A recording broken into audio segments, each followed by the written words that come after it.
अस्सलाम वालेकुम viewers, welcome back to my channel DIY trending design. कैसे हैं आप सब? उम्मीद करती हूँ सब ठीक ठाक होंगे और बहुत खुश होंगे। अल्लाह पाक आप सबको खुश रखे, अपने ज़मान में रखे, आमीन सुम्मा आमीन। तो आज की इस वीडियो में मैं अपनी प्यारी सी बहनों के लिए बहुत ही खूबसूरत और स्टाइलिश सा नया डिज़ाइन लेकर आई हूँ। बनाने में बेहद आसान और पहना हुआ बहुत ही स्टाइलिश लगता है। तो चलिए वीडियो को स्टार्ट कर लेते हैं। एक हार्ड पेपर मैंने लिया है जिसकी लेंथ और वेट 2x2 इंचज़ है। इसको इस तरह से हमने फ़ोल्ड करना है। फ़ोल्ड करने के बाद हमने इसके ऊपर 3 पत्तियाँ जो एक साथ जुड़ी होती हैं ना, वो ड्रॉ करनी है। हमने वो डिज़ाइन हमने ड्रॉ करके फिर कट करना है और फिर इनको जो है हमने पेस्टिंग पेपर के ऊपर ड्रॉ करना है। इस तरह से आपने पहले एक पत्ती इस तरह से ड्रॉ करेंगे और फिर दूसरी पत्ती इस तरह से ड्रॉ करेंगे। फ़ोल्ड करके करेंगे तो इसीलिए हमारे पास ये 3 पत्तियाँ बन के तैयार हो जाएंगे। बड़े ही आराम के साथ आपने इसकी कटिंग कर लेनी है, क्योंकि हार्ड पेपर है तो वो इस तरह से क्रीज़ बैठ जाती है तो फिर वो बहुत ज़्यादा बुरी लगती है। और यहाँ पे देखिए इस तरह से आपने कुछ कटिंग करनी है इस हार्ड पेपर की। और फिर आपने ले लेना है एक पेस्टिंग पेपर। जो रफ़ एक्स्ट्रा पेस्टिंग पेपर होते हैं ना, वो मैं कभी भी नहीं फेंकती, इस तरह के कामों में फिर मेरे काम आ जाते हैं। तो छोटा सा टुकड़ा पड़ा हुआ था, उसके ऊपर मैं इस तरह से सारे लीफ को जो है ड्रॉ कर लूँगी। साथ साथ जोड़ के आप इस तरह से लीफ ड्रॉ कर लें। इस पेस्टिंग पेपर में से भी देखिएगा काफ़ी सारा ये बच जाएगा। जो छोटे छोटे से पीस नेक वैसे निकल जाते हैं या फिर हमारे किसी डिज़ाइन में से निकल जाते हैं ना, मैं उन्हें बिल्कुल भी वेस्ट नहीं करती, अपने इस तरह के कामों में ले आती हूँ। तो यहाँ पे देखिए एक साइड पर ड्रॉ करने के बाद मेरे पास ये पीस और भी बच गया था। अब इस तरह से इनकी कटिंग करने के बाद हमने इनको आयरन करना है। तो ये सारे पीसेस मैंने कट कर लिए थे पहले पेस्टिंग पेपर से। आयरन वाला काम हम एक साथ करेंगे दोनों का। अब यहाँ पे पहले एक पेस्टिंग पेपर और लेंगे जिसकी लेंथ यहाँ पे मैंने 3 इंचज़ रखी है और विड्थ यहाँ पे मैंने इसकी 16 इंचज़ रखी है। आप अपने स्लीव या दामन के अकॉर्डिंग रख सकते हैं। अब स्केल ले लें और 1/2 इंच के गैप से आपने यहाँ पे स्ट्रेट लाइन ड्रॉ कर देनी है। इस तरह से स्ट्रेट लाइन ड्रॉ कर देंगे। उसके बाद हमने एक और हार्ड पेपर लेना है। उसका हमने जो है हाफ़ सर्कल कट करके रख लिया था। मैंने एक ही बार में कट करके रख लेती हूँ। इसकी विड्थ जो है 1.5 इंच है और लेंथ यहाँ पे मैंने 1 इंच रखी हुई है। एक बार जब कटिंग कर लेती हूँ तो बहुत टाइम जो है यही चल जाता है, ख़राब नहीं होता, क्योंकि हार्ड पेपर के ऊपर कट किया होता है। तो इस तरह लाइन के साथ रख के हमने इन सारे हाफ़ सर्कल को ड्रॉ कर लेना है। उसके बाद हमने इसकी जी कटिंग करनी है। इस तरह से बिल्कुल कटिंग करनी है आपने फिनिशिंग के साथ। कट वर्क जितना नीट होगा उतना ही आपका डिज़ाइन बहुत ही फिनिशिंग के साथ बनेगा।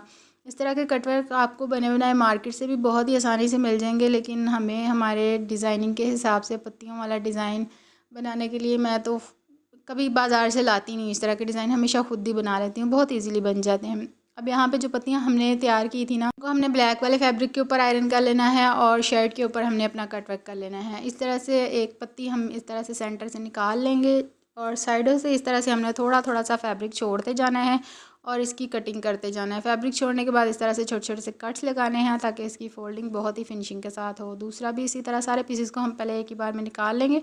उसके बाद जो हमने थोड़ा थोड़ा फैब्रिक छोड़ के छोटे छोटे से कट्स लगा देने हैं। कट्स लगाने के बाद हमने ग्लू UHU और कोई भी इस तरह की फैब्रिक ग्लू ले लें और उसको इस तरह से लगाते जाएं और इसकी फ़ोल्डिंग करते जाएं। बहुत ईजीली ये फ़ोल्ड हो जाएगा। बहुत ही फिनिशिंग के साथ ये हमारा डिज़ाइन जो है बनके तैयार होगा। ये बहुत ही मेन हिस्सा होता है। आप जितनी फिनिशिंग के साथ, जितनी सफाई के साथ इसकी फ़ोल्डिंग करके इसकी कटिंग करेंगे ना, एक्स्ट्रा फैब्रिक जो उसकी कटिंग कर देंगे, जितनी अच्छे तरीके से आप इसकी फ़ोल्डिंग करेंगे उतना ही डिज़ाइन हमारा नीट और क्लीन बनेगा। तो इस तरह से आपने सारी फ़ोल्डिंग कर लेनी है और जो इसके रफ़ बैक साइड से ये देखें कॉर्नर निकल रहे हैं, इनको भी कट कर लेंगे और ये बिल्कुल नीट हो गए। तो बहुत सारी पत्तियाँ मैंने यहाँ पे बना के रख ली हैं अपने स्लीव दामन के अकॉर्डिंग। अब जो हमने कटवर्क अपनी शर्ट के ऊपर अटैच किया था, उसकी बैक साइड पे हमने इस तरह से फैब्रिक पट्टी रखनी है, यानी कि हमने थोड़ा सा ये देखिए बढ़ता हुआ फैब्रिक रखा है जो कि हमने बैक साइड पे फ़ोल्ड करना है। अब इस तरह से हमने कटवर्क के बिल्कुल साइडों पे सिलाइयाँ चलानी हैं। आप जो है बिगनर्स हैं तो आप इन्हें पहले पिन अप कर लें या फिर एक्स्ट्रा सिलाई लगा लें दूसरी साइड पे, ताकि नीचे वाला फैब्रिक जो है अपनी जगह से हिले नहीं। जब नीचे वाला फैब्रिक हिल जाता है तो डिज़ाइन हमारा बिल्कुल भी अच्छे से नहीं बनता। तो आप पिन अप कर लें या फिर एक्स्ट्रा सिलाई लगा लें। तो यहाँ पे मैंने ऐसे ही सिलाई लगा ली है। कॉटन का फैब्रिक था तो अपनी जगह पे सेट बैठा हुआ था, हिल नहीं रहा था। अब एक्स्ट्रा फैब्रिक हमने सारा कट कर देना है, थोड़ा थोड़ा फैब्रिक छोड़ते हुए इस तरह से आपने बाकी का सारा फैब्रिक जो है कट कर देना है। उसके बाद जो है हमने इसके जो कट्स बने हुए हैं ना, वहाँ पे छोटे छोटे से कट्स लगा देने हैं, इस तरह से नोचेस लगा देने हैं ताकि इसकी फ़ोल्डिंग बहुत ही अच्छे तरीके से हो जाए। देखें इस तरह से हमने बना लिया है और एक फैब्रिक होगा ना तो आपके कटवर्क बहुत ही नीट बनेंगे। आयरन कर लिया है। अब हमने नलकी लेनी है एक ब्लैक कलर की, बैक साइड से आप तरपाई कर लें या ऐसे ही छोड़ दें, जब पत्तियां लगेंगी तो सिलाई लगने के बाद ये खुद ही पक्का हो जाएगा। वैसे मैंने ग्लू लगा के बैक साइड से पक्का कर लिया है। अब हमने थोड़ा सा नीचे से फैब्रिक छोड़ते हुए ऊपर करके सिलाई लगानी है। आप देख रहे होंगे वीडियो में नज़र आ रहा है, थोड़ा सा ऊपर करके मैं इस तरह से ब्लैक धागे की सिलाई लगा रही हूँ। आप रेशमी धागा भी इस्तेमाल कर सकते हैं और एंकर का भी कर सकते हैं। पास उन दोनों में से कोई भी नहीं था तो मैंने नलकी का ही धागा यूज़ कर लिया है। सिंगल सिलाई में लगा रही हूँ। अगर आप एंकर या दूसरा रेशमी का धागा यूज़ करते हैं तो वो आप सिंगल सिलाई भी उसकी काफ़ी हो जाती है। ये भी बुरा नहीं लग रहा था, मतलब सही लग रहा था, लेकिन उसके साथ ज़्यादा जो है अच्छा लगेगा।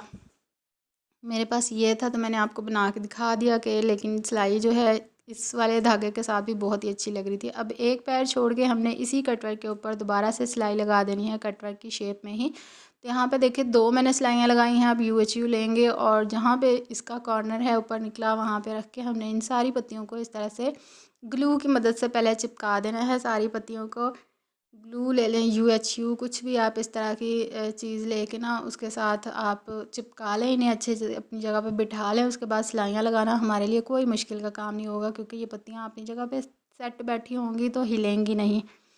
अब हमने बिल्कुल इसके किनारे की इस तरह से सिलाइयाँ लगानी हैं। जितनी नीट ये सिलाई लगेगी उतना डिज़ाइन आपका अच्छा बनेगा। बिल्कुल किनारे की सिलाई, ना ज़रा इधर ना ज़रा उधर, बिल्कुल किनारे की सिलाई लगा लेंगे हम सारी पत्तियों के ऊपर। बहुत ही नीट और फिनिशिंग के साथ हमारा ये डिज़ाइन बनके तैयार होगा। कॉटन, नॉन लिनन किसी भी फैब्रिक के ऊपर आप ये डिज़ाइन बना सकते हैं, बहुत ही प्यारा लगता है। प्लेन फैब्रिक लेके देखिए हम डिज़ाइनर ड्रेस बना सकते हैं अपना। अब इस तरह से हमने इन पत्तियों के ऊपर जिस तरह का हमारा सूट है उसी के कलर की हमने इस तरह से पत्तियाँ बना देनी है, धागे की लाइनें लगा देनी है। तो मैं सिलाई वाला धागा ही यूज़ कर रही हूँ तो इसलिए मुझे डबल सिलाइयाँ लगानी पड़ रही हैं। अगर आप एंकर वगैरह का लगाएंगे तो वो भी डबल लगा लेंगे तो अच्छा लगेगा, वरना वो सिंगल भी बहुत ही अच्छा लगेगा। तो इस तरह से तीनों पत्तियों के अंदर आपने 3-3 लाइनें इस तरह से लगानी है। देखिए कितना प्यारा और ख़ूबसूरत ये डिज़ाइन लग रहा है बनके। आप भी इस तरह से लोकल मार्केट से कॉटन, नॉन लिनन का फैब्रिक लेके उसके ऊपर इस तरह की डिज़ाइनिंग करें। यकीन करें ब्रांड के ड्रेसेस को पीछे छोड़ देता है। तो कैसी लगी आज की वीडियो कमेंट में ज़रूर बताइएगा। आने वाले तमाम नए व्यूअर्स से मेरी रिक्वेस्ट है कि मेरे चैनल को ज़रूर सब्सक्राइब कीजिएगा और बेल आइकन को प्रेस करके ऑल नोटिफिकेशन ज़रूर सेलेक्ट कीजिएगा, ताकि मेरी आने वाली हर नई वीडियो का नोटिफिकेशन सबसे पहले आपको मिल सके। तो ये है जी इसकी फ़ाइनल लुक। अभी ये थोड़ा सा काम इसका रहता है, यानी कि पर्ल अटैच करने वाले रहते हैं। अब ये जो कॉर्नर है पत्ती का नीचे वाला, उसके ऊपर हमने रख के इस तरह से पर्ल अटैच कर देना है। पर्ल के साथ इसकी लुक और भी बहुत ही ज़बरदस्त हो गई है। अगर आप इसे और भी स्टाइलिश लुक देना चाहते हैं तो आप इसके नीचे टसल्स भी अटैच कर सकते हैं, लेकिन ये ऐसे ही बहुत प्यारे लग रहा है। बच्चियों के फ्रॉक पे बनाएं, अपने स्लीव दामन पे बनाएं, यकीन करें बहुत ही खूबसूरत और सिंपल सा डिज़ाइन है। बनाने में भी बेहद आसान और पहनावा भी बहुत ही स्टाइलिश लग रहा था। आप भी ज़रूर ट्राई कीजिएगा और मुझे बताइएगा कि आप मेरी वीडियो कहाँ से वॉच कर रहे हैं, मेरी वीडियो कहाँ कहाँ तक पहुँची है, कमेंट में ज़रूर बताइएगा। वीडियो को लाइक कर दें। तो मिलते हैं जी नेक्स्ट वीडियो में, तब तक अपना ख्याल रखिए, खुश रहिए और मुझे भी अपनी दुआ में याद रखिएगा। ये है जी इस ड्रेस की फ़ाइनल लुक। तो आप एंड तक वॉच करें। आप इस तरह से नेक भी बना सकते हैं, दामन, स्लीव, दुपट्टे पर बनाएं। ये देखिए किसी ब्रांडेड ड्रेस से कम लग रहा है, ये कितना हसीन जोड़ा बन गया है ये। तो आप भी ऐसे बनाएं, फैब्रिक लाएं। तो मिलते हैं जी नेक्स्ट वीडियो में, तब तक के लिए अल्लाह हाफिज़।